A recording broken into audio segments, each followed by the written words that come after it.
বিএনপিতেই মানুষের আস্থা বলেছেন তারেক রহমান। দেশ পুনর্গঠনের চ্যালেঞ্জ মোকাবেলায় ঐক্যবদ্ধ থাকার আহ্বান। 12,61,70,900 ভোটারের খসড়া তালিকা প্রকাশ। কেন্দ্রের নিরাপত্তায় কেনা হচ্ছে 40,000 বডি ক্যামেরা। বিদেশ থেকে আওয়ামী লীগের অস্থিতিশীলতায় সরকারের নজরদারি। 700-রও বেশি অস্ত্রের সন্ধানে দেয়া হবে পুরস্কার, জানিয়েছেন প্রেস সচিব ও স্বরাষ্ট্র উপদেষ্টা। রাজনৈতিক অস্থিরতার কারণে হাত গুটিয়ে নিয়েছে বিনিয়োগকারীরা, বললেন গভর্নর। চাঁদাবাজির যন্ত্রণায় অতিষ্ঠ গার্মেন্টস ব্যবসায়ীরা। দেখছিলেন ক্রাউন সিমেন্ট সংবাদ শিরোনাম, এবারে বিস্তারিত। বিএনপির ভারপ্রাপ্ত চেয়ারম্যান তারেক রহমান বলেছেন, মানুষ বিশ্বাস করে বিএনপির পক্ষেই ধীরে ধীরে দেশকে গড়ে তোলা সম্ভব। জনগণের এই আস্থা ধরে রাখার দায়িত্ব নেতাকর্মীদের। ঐক্যবদ্ধ থাকা ও আস্থা অর্জনের মধ্য দিয়ে দেশ পুনর্গঠনই এখন বিএনপির অঙ্গীকার বলেও মনে করেন তিনি। রাজশাহী প্রতিনিধি পরিতোষ চৌধুরী আদিত্যকে সাথে নিয়ে আহমেদ সরওয়ারের রিপোর্ট। দীর্ঘ 16 বছর পর অনুষ্ঠিত হলো রাজশাহী মহানগর বিএনপির সম্মেলন। রবিবার দুপুরে রাজশাহী সরকারি মাদ্রাসা ময়দানে এই সম্মেলনে লন্ডন থেকে ভার্চুয়ালি যোগ দেন বিএনপির ভারপ্রাপ্ত চেয়ারম্যান তারেক রহমান। সম্মেলনে দেয়া বক্তব্যে তারেক রহমান বলেন, গত বছরের 5 আগস্ট সবাই মিলে স্বৈরাচার হটানো হয়েছে। জন আন্দোলনের মুখে তারা দেশ ছেড়ে পালিয়েছে। আজ স্বৈরাচার বিতাড়িত হয়েছে, স্বৈরাচার পালিয়ে গেছে। জনগণের শাসন আমাদেরকে প্রতিষ্ঠিত করতে হবে, জনগণের রাজনৈতিক অধিকার আমাদেরকে প্রতিষ্ঠিত করতে হবে। জনগণের রাজনৈতিক অধিকার প্রতিষ্ঠার মূল পন্থা হলো জনগণের সরাসরি ভোট প্রয়োগের ব্যবস্থা করা, এবং সেই ভোট প্রয়োগের মাধ্যমে জনগণ নির্ধারণ করবে কে আগামী দিনে একটি নির্দিষ্ট মেয়াদ পর্যন্ত এই দেশকে পরিচালনা করবে, জনগণের উন্নয়নের জন্য কাজ করবে। আমরা দেখছি অন্তর্বর্তীকালীন সরকার সেই পথে ধীরে ধীরে এগিয়ে যাচ্ছে। আমরা দৃঢ়ভাবে বিশ্বাস করি আগামী নির্বাচনে ইনশাল্লাহ দেশের অধিকাংশ জনগণের সমর্থন ধানের শীষ তথা বিএনপি পাবে। জনগণের সমর্থনে ইনশাল্লাহ সরকার গঠনে সক্ষম হলে পরে আমাদেরকে এই চ্যালেঞ্জগুলো মোকাবেলা করতে হবে। অনেকগুলো চ্যালেঞ্জ আছে সামনে। পদ্মা নদীর পানির অভাবে কিভাবে চারিদিকে মরুভূমি হয়ে যাচ্ছে ধীরে ধীরে। প্রিয় ভাই বোনেরা, আমাদেরকে চেষ্টা করতে হবে। আমরা আন্তর্জাতিক আদালতে যাব দরকার হলে, আমরা জাতিসংঘে যাব দরকার হলে, আমাদের পানির হিস্যা বের করে নিয়ে আসতে হবে। তিনি বলেন, যে কোনো রাজনৈতিক দলের লক্ষ্য ও উদ্দেশ্য হচ্ছে দেশ ও দেশের জনগণ, তাই জনগণের আস্থা ও বিশ্বাসের মর্যাদা দিতে হবে। এই বিশ্বাস এবং আস্থা ধরে রাখার দায়িত্ব কার? আমাদের সকলের। আমরা যারা বিএনপি করি, জনগণ যাতে আমাদের উপরে আস্থা রাখে, জনগণ যাতে আমাদের উপরে বিশ্বাস রাখে, সে আস্থা এবং বিশ্বাস ধরে রাখার দায়িত্ব কার? এই দায়িত্ব হচ্ছে শহীদ জিয়ার নেতাকর্মীর, এই দায়িত্ব হচ্ছে খালেদা জিয়ার নেতাকর্মীর দায়িত্ব। আমাদেরকে সেই আস্থা এবং বিশ্বাসকে মূল্যায়িত করতে হবে, এবং মূল্যায়ন করার একটি উপায় হচ্ছে দেশকে পুনর্গঠন করা। দেশকে পুনর্গঠনের মাধ্যমেই আমরা জনগণের আস্থা ধরে রাখব। কাজে আসুন, প্রতিজ্ঞা 2টি: 1 ঐক্যবদ্ধ থাকা, 2 আগামী দিনে ইনশাল্লাহ জনগণের আস্থা অর্জনের মাধ্যমে দেশ আমরা পুনর্গঠন করব। যে চ্যালেঞ্জ আছে সেই চ্যালেঞ্জগুলো আমরা মোকাবেলা করে দেশকে সামনে এগিয়ে নিয়ে যাব। ইনশাল্লাহ অতি শীঘ্র আপনাদের সামনে সামনাসামনি সরাসরি দেখা হবে। এর আগে সম্মেলনের উদ্বোধন করেন বিএনপি চেয়ারপারসনের উপদেষ্টা মিজানুর রহমান মিনু ও আব্দুস সালাম। আহমেদ সরওয়ার, বাংলা ভিশন, ঢাকা। ত্রয়োদশ জাতীয় সংসদ নির্বাচনকে সামনে রেখে খসড়া ভোটার তালিকা প্রকাশ করেছে নির্বাচন কমিশন। তালিকা অনুযায়ী দেশে মোট ভোটার সংখ্যা 12,61,70,900 জন। 2025 সালের মার্চ পর্যন্ত মৃত ব্যক্তিদের ভোটার তালিকা থেকে বাদ দিয়ে হালনাগাদ নতুন এই খসড়ার তালিকা করা হয়েছে। 31 আগস্টের মধ্যে তালিকায় কোনো ভুল থাকলে তা সংশোধন করে চূড়ান্ত তালিকা প্রকাশ করবে কমিশন। বিস্তারিত মোবাশ্বের আহমদের রিপোর্টে। প্রধান উপদেষ্টা নির্বাচনের সময় ঘোষণা করে নির্বাচন কমিশনে চিঠি দেওয়ার পর 2026 সালের ফেব্রুয়ারিকে টাইমলাইন ধরে ত্রয়োদশ জাতীয় সংসদ নির্বাচনের প্রস্তুতিতে ব্যস্ত কমিশন। এরই ধারাবাহিকতায় রবিবার নতুনভাবে ভোটার তালিকা হালনাগাদ করে খসড়া প্রকাশ করেছে নির্বাচন কমিশন। এতে 2025 সালের খসড়া ভোটার তালিকা অনুযায়ী দেশে মোট ভোটার সংখ্যা 12,61,70,900 জন, যার মধ্যে পুরুষ 6,40,06,916 জন, নারী 6,21,62,660 জন আর হিজড়া ভোটার 1,224 জন। সকালে আগারগাঁও নির্বাচন কমিশনের সিনিয়র সচিব আক্তার আহমেদ জানান, 2025 সালের মার্চ পর্যন্ত মৃত ব্যক্তিদের ভোটার তালিকা থেকে বাদ দিয়ে হালনাগাদ এ তথ্য প্রকাশ করেছে কমিশন, যাতে নতুনভাবে যুক্ত হয়েছে 24,38,626 জন নতুন ভোটার। 31শে অক্টোবর পর্যন্ত যাদের জন্ম হয়েছে 18 বছর পূর্ণ হয়েছে তাদেরকে আমরা অন্তর্ভুক্ত করে আরেকটা তালিকা প্রকাশ করব। কাজে আমিও আপনাদেরকেও আগেও বলেছি, আজকেও আবার পুনরায় বলছি যে এই বছর মূলত 3টা তালিকা হচ্ছে।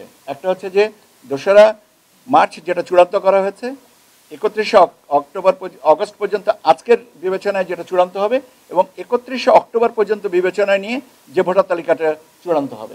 প্রকাশিত খসড়া ভোটার তালিকায় কোনো ভুল থাকলে তা আগামী 31 আগস্টের মধ্যে সংশোধন করে চূড়ান্ত তালিকা প্রকাশ করবে কমিশন। আমরা আগামী 31শে অগস্টের ভিতরে এটা চূড়ান্ত করব। মুবাশশির আহমেদ, বাংলা ভিশন, ঢাকা। দেশের বাইরে থেকে আওয়ামী লীগের অস্থিতিশীলতা তৈরির দিকে নজর রাখছে সরকার। পূর্ণাঙ্গ তথ্য পেলেই তা প্রকাশ করা হবে জানিয়েছেন প্রধান উপদেষ্টার প্রেস সচিব শফিকুল আলম। তিনি জানান, নির্বাচনে ভোট কেন্দ্রের নিরাপত্তা নিশ্চিতে এআই নিয়ন্ত্রিত 40,000 বডি ক্যামেরা কিনতে যাচ্ছে সরকার। প্রধান উপদেষ্টার মালয়েশিয়া সফর নিয়ে ফরেন সার্ভিস একাডেমিতে এক ব্রিফিংয়ে প্রেস সচিব এসব তথ্য জানান। 3 দিনের এই সফরে দেশটির প্রশাসনিক রাজধানী পুত্রাজায়ে দ্বিপাক্ষীয় বৈঠকে বসবেন ড. মোহাম্মদ ইউনূস ও আনোয়ার ইব্রাহিম। বৈঠকের পর 2 নেতার উপস্থিতিতে প্রতিরক্ষা, ব্যবসায়িক সহ 5টি ক্ষেত্রে সমঝোতা স্মারক ও 3টি নোট অফ এক্সচেঞ্জ সই হবে। 2 সরকার প্রধান কথা বলেন গণমাধ্যমে, অংশ নেবেন ব্যবসায়িক সেমিনারে। মালয়েশিয়ায় বসবাসরত বাংলাদেশিদের সাথেও মতবিনিময় করবেন ড. মোহাম্মদ ইউনূস। এছাড়াও দেশটির ইউনিভার্সিটি কেবাংসান মালয়েশিয়া প্রধান উপদেষ্টাকে সম্মানসূচক ডক্টরেট ডিগ্রি দেবে। রোহিঙ্গাদের প্রত্যাবাসন নিয়ে 2 দেশের সরকার প্রধানের মধ্যে ইতিবাচক আলোচনা হবে বলেও ব্রিফিংয়ে জানানো হয়। তাদের কার্যক্রম ব্যান করা হয়েছে বাংলাদেশে, তারা বাইরে কি করছে আমাদের অবশ্যই আমরা মনিটরিং করছি। তারা যদি বাংলাদেশে বাইরে থেকে এমন কোনো অ্যাক্টিভিটিস করে যে আমাদের এখানে ইনস্টেবিলিটি ক্রিয়েট করতে চায়, অবশ্যই আমরা এটা মনিটর করছি, আমরা দেখছি। আমরা এই বিষয়ে আরো কংক্রিট ইনফরমেশন আমাদের গ্যাদার হলে আমরা আপনাদেরকে জানাতে পারবো। প্রধান উপদেষ্টার প্রেস সচিব মোহাম্মদ শফিকুল আলম আরও বলেছেন, 2026 সালের ফেব্রুয়ারিতে বাংলাদেশে হবে ইতিহাসের সবচেয়ে সুষ্ঠু ও গ্রহণযোগ্য জাতীয় সংসদ নির্বাচন। দুপুরে সাভারের জুলাই বিপ্লব 2024-এর বর্ষপূর্তি অনুষ্ঠানে তিনি এসব কথা জানান। এ সময় প্রেস সচিব আরও বলেন, 2026 সালের নির্বাচনে সবাই যার যার পছন্দের প্রার্থীকে ভোট দিতে পারবেন। দ্রুত জুলাই হত্যাকাণ্ডের সব আসামিদের বিচার হবে, এই আশ্বাস দিয়ে শফিকুল আলম বলেন, জুলাই যোদ্ধাদের কারণে একনায়কতন্ত্রের পতন হয়েছে। জুলাই হত্যা নিয়ে জাতিসংঘ সঠিক তদন্তই করেছে। বাংলাদেশের ইতিহাসে সবচেয়ে ফ্রি, ফেয়ার এবং উৎসবমুখর ইলেকশন হোক। আপনারা সবাই ইলেকশনে ভোট দিবেন, আপনার প্রার্থীকে বেছে নিয়ে যে প্রার্থী আপনার শহীদদের সাথে, যারা শহীদদের আমন্ত্রণে যারা ক্যাম্প করবেন তাদেরকে ইলেক্টেড করবেন। অনেকে বলেন যে আমাদের কাজ স্লো হচ্ছে বা কাজটা ঠিক মতো হচ্ছে না। আমরা বলবো যে আমরা ন্যায় প্রতিষ্ঠার জন্য যতটুকু করার দরকার সেটাই আমরা করছি। গত বছর 5 আগস্ট হারিয়ে যাওয়া 700-রও বেশি অস্ত্রের খোঁজ এখনও মেলেনি, জানিয়েছেন স্বরাষ্ট্র উপদেষ্টা অবসরপ্রাপ্ত লেফটেন্যান্ট জেনারেল জাহাঙ্গীর আলম চৌধুরী। হারিয়ে যাওয়া অস্ত্রের খোঁজ পেতে পুরস্কার ঘোষণা করবে সরকার। সচিবালয় ব্রিফিংয়ে তিনি এসব কথা জানান। স্বরাষ্ট্র উপদেষ্টা বলেন, দেশীয় অস্ত্র যারা বানায় তাদের সচেতন হতে হবে, যারা সন্ত্রাসীদের কাছে অস্ত্র বিক্রি করে তাদেরও আইনের আওতায় আনা হবে। জানান, গাজীপুরের ঘটনা দুঃখজনক। এই ঘটনায় জড়িত বেশিরভাগই আটক হয়েছে। দ্রুত সময়ে চার্জশিট দেওয়ার চেষ্টা করা হচ্ছে। নির্বাচনের দিন প্রিসাইডিং অফিসারের জন্য অস্ত্রসহ আনসার দেওয়া হবে। নির্বাচনে আইনশৃঙ্খলা বাহিনীর ভূমিকা মাঠ পর্যায়ে, কমিশন, রাজনৈতিক দল ও ভোটারদের ভূমিকা ব্যাপক বলেও মন্তব্য করেন তিনি। স্বরাষ্ট্র উপদেষ্টা বলেন, জাতি হিসেবে অসহিষ্ণু হয়ে গেছি। সবাই যে কোনো ঘটনায় ভিডিও করা শুরু করে, কিন্তু কেউ প্রতিহত করতে যায় না। নির্বাচনের জন্য আমাদের কিন্তু ট্রেনিং মোটামুটি শুরু হয়েছে। নির্বাচনের ক্ষেত্রে কিন্তু আপনারা জানেন সবচেয়ে বড় ভূমিকা পালন করে কিন্তু আনসারের ভূমিকাটা কিন্তু সবচেয়ে বড়। এবার আমরা আরেকটা জিনিসও করতেছি, অন্যান্য সময় আমাদের থাকে না কি জানি বলে ওই প্রিজাইডিং অফিসারের সাথেও কিন্তু আমরা একজন হাতিয়ার সহ আনসার দিই। অনেক সময় দেখেন যে প্রিজাইডিং অফিসারে অনেক সময় করে অ্যাটাক করতে যায়, এই জন্য ওনারাও আমরা কিন্তু একটা হাতিয়ার সহ ওনার একটা আমরা ওই গার্ড ব্যবস্থা করতেছি, যেন ওনারাও কেউ যেন কোনো রকমের কিছু না করতে পারে। জুলাই গণ অভ্যুত্থানের সময় রাজধানীর বনশ্রীতে 2 জনকে হত্যা ও কার্নিশে ঝুলে থাকা এক যুবককে গুলি করার মামলার আনুষ্ঠানিক অভিযোগ আমলে নিয়েছে আন্তর্জাতিক অপরাধ ট্রাইব্যুনাল 1। সেই সাথে সাবেক ডিএমপি কমিশনার হাবিবুর রহমান সহ এই মামলার পলাতক 4 জন আসামির বিরুদ্ধে গ্রেফতারি পরোয়ানাও জারি করা হয়েছে। বৃহস্পতিবার প্রসিকিউশন এই মামলার আনুষ্ঠানিক অভিযোগ ট্রাইব্যুনালে দাখিল করে। আজ শুনানিতে এই মামলার সুনির্দিষ্ট 3টি অভিযোগ তুলে ধরে প্রসিকিউশন। সেখানে বলা হয় 19 জুলাই নাদিম নামের একজনকে গুলি করে হত্যা করে পুলিশ। একই দিন পুলিশের গুলিতে মৃত্যু হয় মায়া ইসলাম নামে একজন নারীর। এ সময় তার 6 বছরের নাতি মুসার মাথায় গুলি লাগে। এছাড়াও বনশ্রীতে সেদিন পুলিশের গুলি থেকে বাঁচতে কার্নিশে ঝুলে থাকা একজন যুবক আমির হোসেনকে গুলি করার অভিযোগও আনা হয়েছে 5 আসামির বিরুদ্ধে। সাবেক ডিএমপি কমিশনার হাবিব সহ বাকি 4 জন আসামিরা হলেন ডিএমপির খিলগাঁও অঞ্চলের সাবেক এডিসি রাশেদুল ইসলাম, রামপুরা থানার সাবেক ওসি মশিউর রহমান, সাবেক এসআই তারিকুল ইসলাম ভুইয়া ও রামপুরা পুলিশ ফাঁড়ির সাবেক এএসআই চঞ্চল চন্দ্র সরকার। তাদের মধ্যে শুধুমাত্র চঞ্চলই গ্রেফতার হয়ে কারাগারে রয়েছেন। রাজধানীর পল্লবী থানায় পুলিশের নির্যাতনে ইশতিয়াক হোসেন জনি হত্যা মামলার রায়ের বিরুদ্ধে আসামিদের করা আপিলের শুনানি শেষে রায় পড়া শুরু করেছে হাইকোর্ট। রায়ের বাকি অংশ কাল ঘোষণা করা হবে। নির্যাতন ও হেফাজতে মৃত্যু নির্ধারণ আইনের দায়ের করা প্রথম মামলা এটি। মামলার বিবরণ অনুযায়ী 2014 সালের ফেব্রুয়ারিতে পল্লবীর ইরানি ক্যাম্প এলাকায় একটি গায়ে হলুদের অনুষ্ঠানে পুলিশের সোর্স সুমন এক নারীর সঙ্গে অশালীন আচরণ করে। এ নিয়ে সেখানে থাকা 2 ভাই ইশতিয়াক হোসেন জনি ও ইমতিয়াজ হোসেন রাকিবের সাথে বাগবিতণ্ডা হয় এবং পরে সুমনের প্ররোচনায় 2 ভাইকে থানায় নিয়ে গিয়ে নির্যাতন করে পুলিশ। জনি অসুস্থ হয়ে পড়লে তাকে ঢাকা মেডিকেল কলেজ হাসপাতালে নিয়ে গেলে সেখানেই তার মৃত্যু হয়। এই ঘটনায় করা মামলায় 2020 সালের রায় দেয় ঢাকা মহানগর দায়রা জজ। রায়ে পুলিশের সাবেক এসআই জাহিদুর রহমান, এএসআই রাশেদুল হাসান এবং এএসআই কামরুজ্জামানকে যাবজ্জীবন কারাদণ্ড দেয়া হয়। এছাড়াও 7 বছর করে কারাদণ্ড দেয়া হয় পুলিশের 2 সোর্স সুমন ও রাসেলকে। এ বিষয়ের রায়ের বিরুদ্ধে জাহিদুর ও রাশেদুল এবং রাসেল হাইকোর্টে আবেদন করেন। অন্য 2 আসামির মধ্যে কামরুজ্জামান পলাতক রয়েছেন এবং সুমন সাজা ভোগ করে ছাড়া পেয়েছেন। কোনোভাবেই যাতে জামিন নিতে না পারেন, তাদের জামিনের কারণে আমাদের কোনো নিরাপত্তা নেই। আমরা অনেক আতঙ্কের মধ্যে রয়েছি। তারা জামিন নিয়ে সন্ত্রাসীদেরকে আমাদের পিছে লাগিয়ে দিয়েছে। আমরা অনেকটা আতঙ্কের মধ্যে রয়েছে আসামিদের যন্ত্রণায়। আমরা আশাবাদী কালকে সুন্দর একটি রায় পাবো। জুলাই জাতীয় সনদের আইনি বাধ্যবাধকতা নিশ্চিত করা এবং বাস্তবায়নের পদ্ধতি কি হবে তার উপায় খুঁজে বের করার লক্ষ্যে বিশেষজ্ঞদের সাথে আলোচনা শুরু করেছে জাতীয় ঐকমত্য কমিশন। জাতীয় সংসদ ভবনের এলডি হলে আইন ও সংবিধান বিশেষজ্ঞদের সঙ্গে কমিশনের আলোচনা হয়েছে। এতে বিশেষজ্ঞ হিসেবে অংশ নেন সুপ্রিম কোর্টের অবসরপ্রাপ্ত বিচারপতি এম এম মতিন, বিচারপতি মাইনুল ইসলাম চৌধুরী এবং ঢাকা বিশ্ববিদ্যালয়ের আইন অনুষদের ডিন মোহাম্মদ ইকরামুল হক, সুপ্রিম কোর্টের সিনিয়র অ্যাডভোকেট ডক্টর শরীফ ভুইয়া, ব্যারিস্টার তানিম হোসেন শাওন ও ব্যারিস্টার ইমরান সিদ্দিক। ঐকমত্য কমিশনের পক্ষে সভায় অংশ নেন কমিশনের সহ সভাপতি অধ্যাপক ডক্টর আলী রিয়াজ, সদস্য বিচারপতি মোহাম্মদ এমদাদুল হক এবং ডক্টর ইফতেখারুজ্জামান ও ডক্টর বদিউল আলম মজুমদার ছাড়াও সরফরাজ হোসেন ও ডক্টর মোহাম্মদ আইয়ুব মিয়া। প্রধান উপদেষ্টার বিশেষ সহকারী মনির হালদার সভায় উপস্থিত ছিলেন। চাঁদাবাজদের যন্ত্রণায় ব্যবসায়ীরা ঠিকভাবে ব্যবসা পরিচালনা করতে পারছেন না বলে অভিযোগ করেছেন পোশাক শিল্পের উদ্যোক্তারা। তাদের অভিযোগ, দ্রুত পরিবর্তনশীল নীতিমালার অভাবে বাড়ছে না বিনিয়োগ। তবে বাংলাদেশ ব্যাংকের গভর্নর আহসান এইচ মনসুর জানিয়েছেন, দেশের রাজনৈতিক স্থিতিশীলতা না থাকায় হাত গুটিয়ে বসে আছেন বিনিয়োগকারীরা। জাতীয় নির্বাচনের আগে বড় কোনো বিনিয়োগ বৃদ্ধির কোনো আশা দেখছেন না তিনি। বিস্তারিত জিয়াউল হক সবুজের রিপোর্টে। জুলাই বিপ্লবের পর সবচেয়ে বেশি নাজুক পরিস্থিতি তৈরি হয় দেশের অর্থনীতিতে। পলাতক স্বৈরাচারের লুটপাটে বিপর্যস্ত ব্যাংকিং খাতের বিধ্বস্ত চেহারা ফুটে ওঠার পাশাপাশি দেখা দেয় তীব্র ডলার সংকট। ব্যাহত হয় নিত্যপণ্যের আমদানিও। বিগত 1 বছরে সেই শোচনীয় অবস্থা থেকে ঘুরে দাঁড়িয়েছে দেশের অর্থনীতি। সিপিডির এই সংলাপে ঘুরে ফিরে এমন আলোচনা হলেও উদ্যোক্তারা বলছেন, জনগণের প্রত্যাশা পূরণে 365 দিনে ম্যাজিক্যাল কোনো পরিবর্তন আনতে পারেনি অন্তর্বর্তী সরকার। কর্পোরেট ট্যাক্স ছিল 15% আর আরএনজিতে ছিল 12, তো আমাদের এটাকে নিয়ে গেছে 37%-এ। ফিনিশ গুডস আসবে ডিউটি ফ্রি, কাঁচা মাল তুলা আসবে 2% ধরাই দিচ্ছে আমাদেরকে প্রতিনিয়ত। তার মধ্যে আবার তো চাঁদাবাজদের জ্বালায় আমরা বাঁচতে পারতেছি না। এই যে 5টি ব্যাংকে মার্জ করা হবে, যখন করবেন সিদ্ধান্ত নিয়ে নিতেন।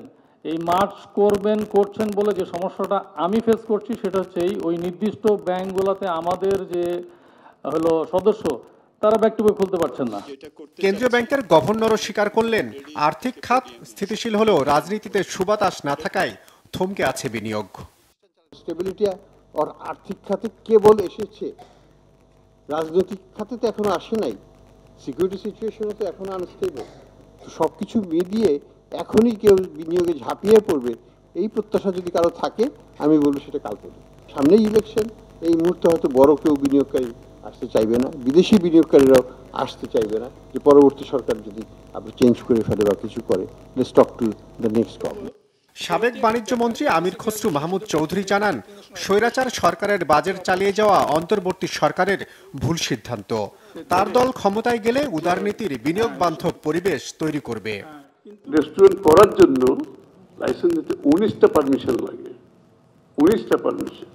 জাস্ট ইম্যাজিন, এই দেশে কে বিনিয়োগ করবে?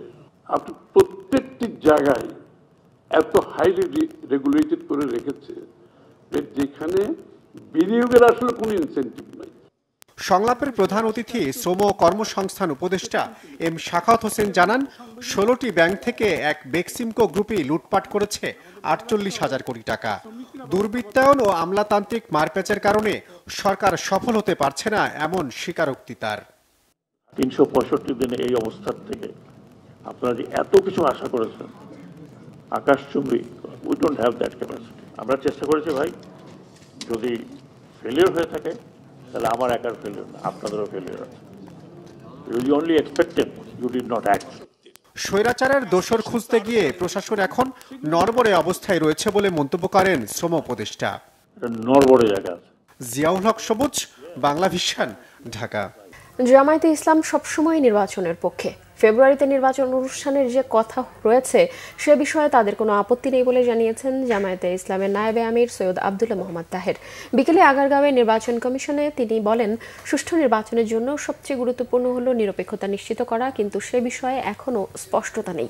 তিনি অভিযোগ করেন, গত 3টি নির্বাচনে জনগণ ভোটের অধিকার থেকে বঞ্চিত হয়েছে, ফলে নির্বাচন নিরপেক্ষ হবে কিনা তা নিয়ে মানুষের মধ্যে এখনও শঙ্কা রয়ে গেছে।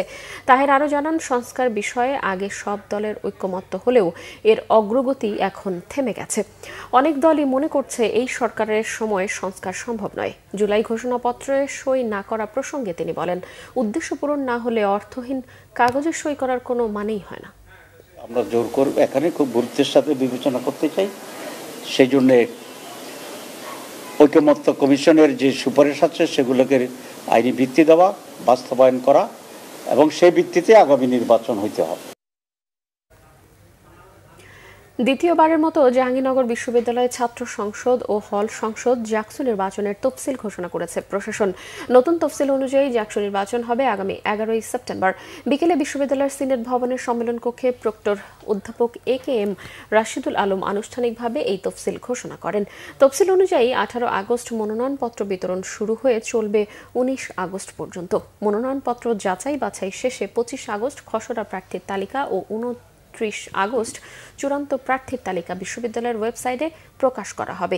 এদিন থেকেই শুরু হবে নির্বাচনী প্রচারণা, যা চলবে 9 সেপ্টেম্বর পর্যন্ত। এর আগে চলতি বছরের 1 মে জাকসু নির্বাচনের তফসিল ঘোষণা করা হলেও নির্বাচনের আগে জুলাই হামলার বিচার ও গণতন্ত্রের সংস্কার ইস্যুতে গত 29 জুন এই তফসিল স্থগিত করে প্রশাসন। ডাকসু নির্বাচনের 1 মাসেরও কম সময় আগে আবাসিক হলে ছাত্র রাজনীতি নিষিদ্ধের ঘোষণায় শিক্ষার্থীদের তোপের মুখে ঢাকা বিশ্ববিদ্যালয় প্রশাসন। তাদের এমন সিদ্ধান্তের যৌক্তিকতা নিয়েও প্রশ্ন সাধারণ ছাত্রদের।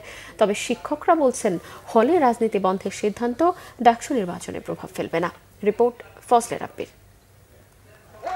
ঢাকা বিশ্ববিদ্যালয়ের বিভিন্ন হল ইউনিটে ছাত্রদলের আহ্বায়ক কমিটি ঘোষণার পর গেল শুক্রবার মধ্যরাতে উত্তাল হয়ে ওঠে ঢাকা বিশ্ববিদ্যালয় ক্যাম্পাস। দাবি ওঠে ঢাবির হলগুলোতে সকল রাজনীতি বন্ধের। এক পর্যায়ে তাই করে বিশ্ববিদ্যালয় প্রশাসন। আবাসিক হলগুলোতে প্রকাশ্যে রাজনীতি নিষিদ্ধ রাখার বিষয়ে ক্যাম্পাসে চলছে চাপা উত্তেজনা। শিক্ষার্থীদের মধ্যে মিশ্র প্রতিক্রিয়া। দীর্ঘদিন ধরে হলগুলোতে দখলদারি রাজনীতিতে ক্ষুব্ধ তারা। ছাত্র রাজনীতিতে যে পার্টি যে দলই আসুক না কেন তারা সবসময় চেষ্টা করেছে নিজেদের একটা ডমিনেশন বজায় রাখতে। সেটা অন্য বিভিন্ন ফ্যাকশন অন্য বিভিন্ন দলগুলোকে সাবভার্ট করে বিভিন্ন দলগুলোকে একটা নিপীড়ন নির্যাতনের মধ্যে করে তারা সবসময় চেষ্টা করছে নিজেদের ডমিনেশনটাকে বজায় রাখতে। এই কারণে বাংলাদেশের প্রেক্ষাপটে ছাত্র রাজনীতি এবং হলভিত্তিক যে ছাত্র রাজনীতি এটার আমি পুরোপুরি বিপক্ষে। ছাত্র রাজনীতি সমস্যা না, সন্ত্রাস দখলদারিত্ব সমস্যা। ফলে সন্ত্রাস দখলদারিত্বের বিরুদ্ধে দলমত নির্বিশেষে যদি শিক্ষার্থীদের ঐক্যবদ্ধতা থাকে তাহলে আমার মনে হয় এটা কোনো সমস্যা না। ঢাকার রেসিডেন্ট, আমার ফ্যাসিলিটিস আছে, বাট যারা বাইরে থেকে আসে ওদের ফ্যাসিলিটিস নাই, ওরা এখন হলের রুম পাইতেছে না, ওদের স্টিল লবিং ধরা লাগতেছে। শিক্ষার্থী বান্ধব যারা রাজনীতি করতেছে, সাথে সাথে যারা রাজনীতি করতে চায় না তারাও তাদের অধিকার নিয়ে থাকতে পারে, কিন্তু একজন যদি রাজনীতি করতে চায় একজন শিক্ষার্থী, অন্য শিক্ষার্থী তার রাজনৈতিক অধিকারকে বাধাগ্রস্ত করতে পারে না। এটা মনে করি আমরা তার মৌলিক মানবাধিকারটাকে খর্ব করা বলবো আর কি। এদিকে ডাকসু নির্বাচন এগিয়ে আসায় আবাসিক হলে সাংগঠনিক কার্যক্রম ছাড়া কিভাবে ছাত্র সংগঠনগুলো নির্বাচনী কার্যক্রম চালাবে সেই প্রশ্নও সামনে আসছে বারবার। যদিও অধ্যাপক ডক্টর শামীম রেজা মনে করেন ডাকসু একটি স্বতন্ত্র নির্বাচন, তাই হলে রাজনীতি বন্ধের তেমন কোনো প্রভাব পড়বে না। দলভিত্তিক ছাত্র সংগঠন থাকলেই যে তারা ক্যাম্পেইন করতে পারবে না, না থাকলে ক্যাম্পেইন করতে পারবেন না, ব্যাপারটা কিন্তু এরকম না। কিন্তু একই সঙ্গে এটাও সত্যি যে ক্যাম্পাসে যেহেতু ছাত্রদের রাজনৈতিক সংগঠনগুলো বিদ্যমান, তারা সেখানে সক্রিয় আছেন এবং ধরে নেওয়া যায় যে তাদের অনেকেই ডাকসু নির্বাচন করবেন, ছাত্র হিসাবে করবেন। আমি আবারও বলছি যে তারা কে কোন দলের এটা কর্তৃপক্ষ দেখে না বা পরিচালনা কমিটি এটা দেখে না। তো সেক্ষেত্রে আমার মনে হয় যে তারা নিশ্চয়ই আলোচনা করবেন কর্তৃপক্ষের সঙ্গে যে এই পরিস্থিতিতে তারা কি করতে চান। বিশ্ববিদ্যালয় কর্তৃপক্ষের সিদ্ধান্ত অনুযায়ী আগামী 9 সেপ্টেম্বর হবে ঢাকা বিশ্ববিদ্যালয় কেন্দ্রীয় ছাত্র সংসদ ডাকসু নির্বাচন। এর আগে হলগুলোতে রাজনীতি বন্ধের এমন সিদ্ধান্তকে সাংঘর্ষিক বলছেন কেউ কেউ। ফজলে রাব্বি, বাংলা ভিশন, ঢাকা। সংবাদ শেষ করব ক্রাউন সিমেন্ট শিরোনামগুলো আরও একবার জানিয়ে।